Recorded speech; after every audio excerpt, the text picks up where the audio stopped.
Alors, page 10. Qu'est-ce qu'on observe? Nous avons un chapeau ici qui commence par une grande lettrine. Le style de paragraphe utilisé, je vais dans menu texte, style de paragraphe. Le style de paragraphe utilisé, c'est corps du texte body nouveau avec grande lettrine. Voilà. Vous avez, quand vous cliquez dans le titre ici, vous voyez que le style, c'est titre de second niveau version 4. Donc il y a des alternatives, il y a des versions alternatives, mais celle-ci semble pas mal. Quand vous cliquez dans un paragraphe ici qui a un titre imbriqué, la première ligne est d'une couleur différente, ça termine par un carré là. Vous voyez que c'est corps du texte nouveau avec titre imbriqué. Quand vous cliquez sur un paragraphe qui n'a pas de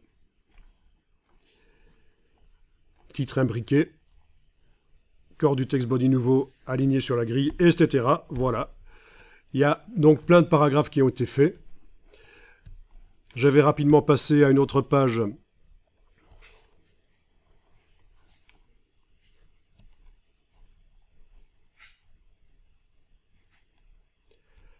La page 6.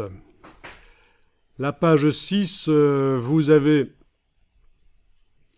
un titre de premier niveau. Voilà, donc un grand titre. Titre de premier niveau. Ensuite, à nouveau, le chapeau avec la grande lettrine. Oui.